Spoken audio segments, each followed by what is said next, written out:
Sur la première, 7h36, 2 mois après ce qu'on pourrait qualifier de votation séisme sur la question hospitalière, les Neuchâtelois n'ont donc pas pris de risque. Hier, a priori, les 5 conseillers d'État sortants sont arrivés en tête de l'élection au gouvernement cantonal, aucun candidat n'ayant certes obtenu la majorité absolue. Un deuxième tour est toujours possible, mais pas certain. Les partis se rencontrent aujourd'hui pour en décider. Alors les Neuchâtelois ont-ils choisi la sécurité après ce traumatisme du 12 février dernier? Pour en parler ce matin, le plaisir de recevoir une figure du canton. Bonjour Claude Frey. Bonjour monsieur. Merci beaucoup d'être avec nous jusqu'à 8h. Vous êtes dans notre studio de Neuchâtel. Vous étiez conseiller national PLR pendant 24 ans, 79 à 2003, président du Conseil national en 94-95. Vous êtes aujourd'hui, on va dire, un observateur avisé et toujours passionné de la chose politique et notamment de cette élection cantonale. Comment vous interprétez-vous ce vote neuchâtelois vis-à-vis des autorités en place? Voilà, les 5 sortants, a priori en tête du premier tour. On verra s'il y en a un deuxième. On en discutera peut-être avec vous dans un instant. C'est le choix de la sécurité, c'est ça? Sûrement, mais c'est aussi une absence de choix, de solutions différentes. La faute originelle, je dirais, et je me réjouis que le Conseil d'État soit maintenu parce qu'il a fait du bon travail collégialement, et la collégialité au gouvernement, c'est une qualité. Mais ça ne l'est pas quand on fait un nouveau type d'élection. Ce que nous avons vécu, c'est un nouveau type d'élection à l'exécutif. C'était une élection collégiale. Il n'aurait pas fallu une élection collégiale, c'est ça? Ça, c'est un péché? Non, pas ça du tout. La collégialité dans le gouvernement, c'est une qualité, mais dans les élections, on se bat pour ses idées et on se bat pour les faire triompher. Ça n'a pas été le cas à droite parce qu'il y a eu une faute originelle commise par le Conseil d'État quand ils ont eu les 6 mauvais résultats à annoncer. Dans un élan qui les honore, ils ont dit « Eh bien, nous n'allons pas abandonner le navire, nous nous représentons tous ». Et ça a paru comme une décision collégiale. Et à partir de là, l'élection était cadenassée, bouclée. Parce que la droite était prise dans une espèce de piège. On ne pouvait pas se battre pour un troisième candidat parce que c'était une atteinte à la collégialité.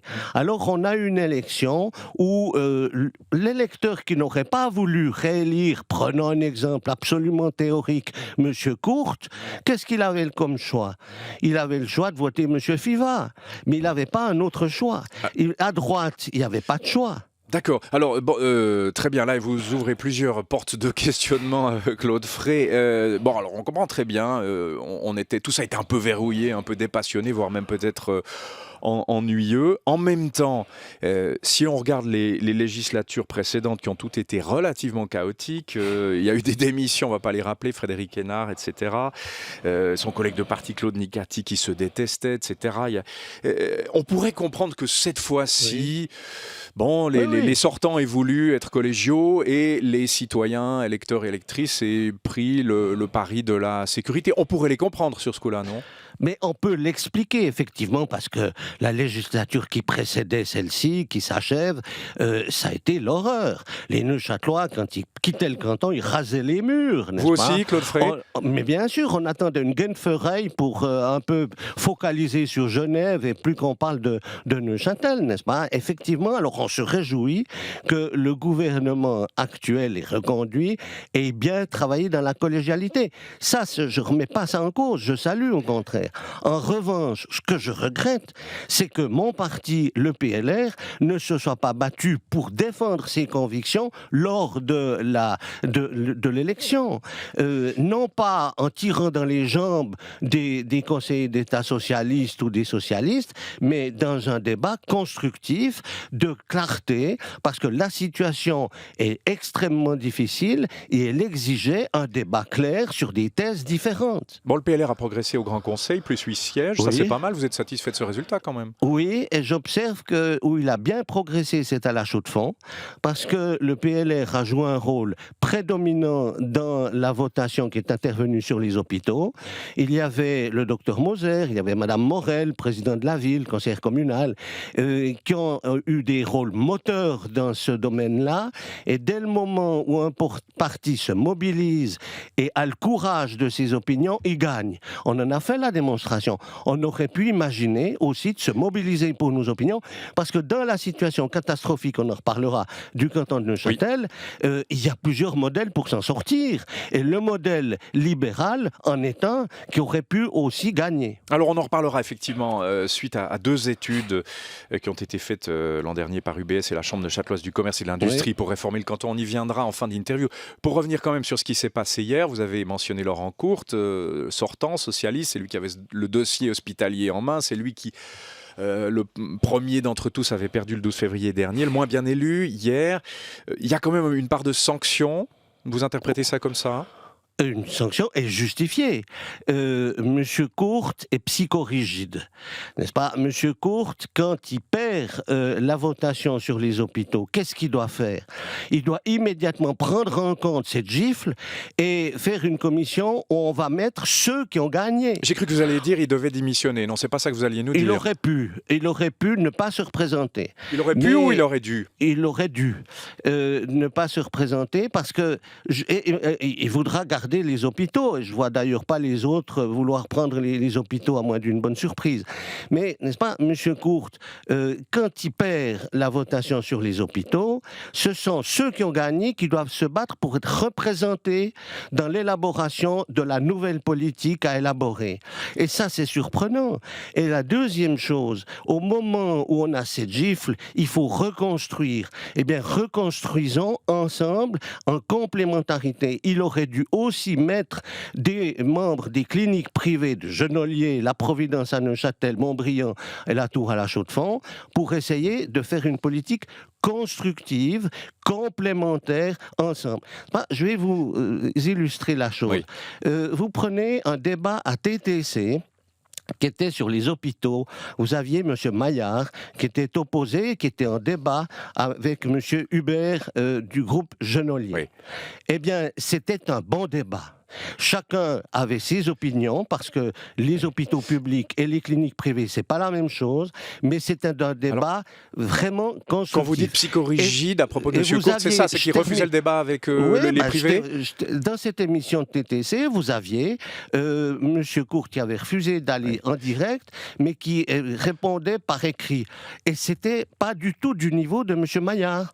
Donc, si vous voulez, ça n'est pas une question de parti, parce que M. Maillard fait une excellente politique dans le canton avec M. Broulis, dans le canton de Vaud, mais chez nous, malheureusement, il y a eu des blocages, et ça, je le regrette. Vous avez voté pour qui? Je ne vous ai pas posé la question hier, Claude Je ne vous répondrez pas.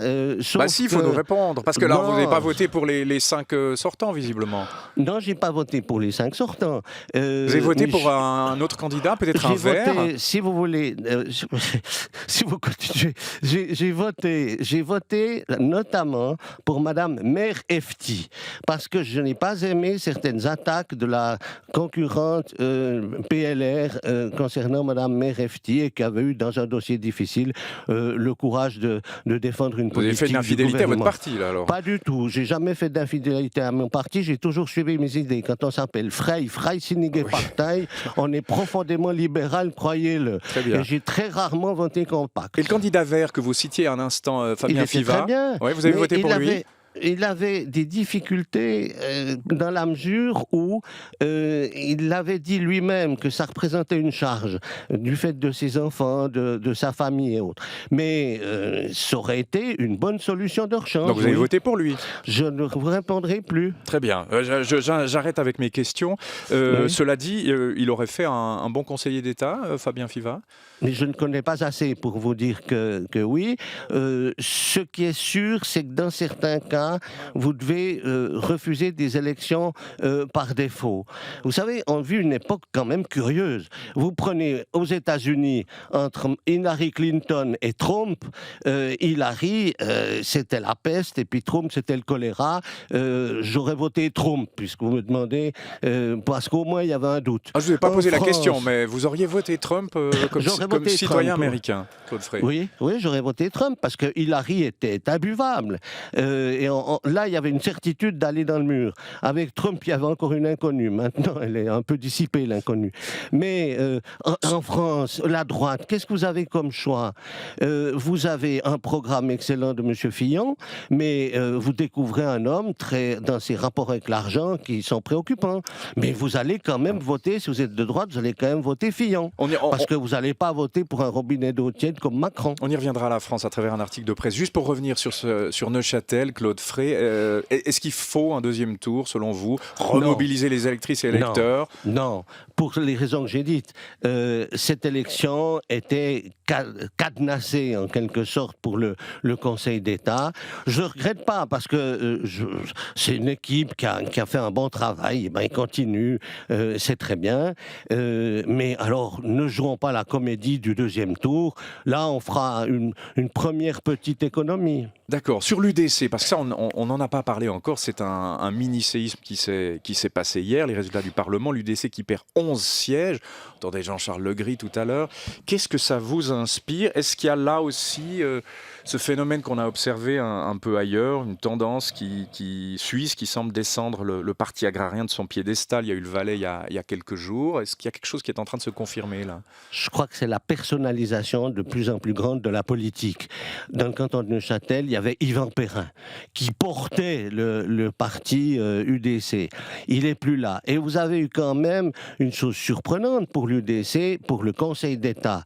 Monsieur Chalande, qui était président du Grand Conseil, sur la liste du Conseil d'État, 15 jours avant les élections, dit ces troubles sont troubles, ces doutes. Dans le fond, je ne suis pas dans le bon parti. Et il les étale dans la presse. Ça déstabilise, j'imagine, quand même un peu l'électorat UDC. Oui, ça va contaminer l'ensemble de la Suisse, hein? Ça, je ne peux pas le dire parce que ça dépend des cas, des cantons et des cas personnels. M. Freisinger, ça n'a rien à voir avec ça, mais M. Freisinger, qui avait été très bien élu, il a énervé tout le monde en allant à l'étranger dans des machins d'extrême droite et en se trompant dans certaines nominations. Et ça ne pardonne pas dans nos démocraties, et à juste titre.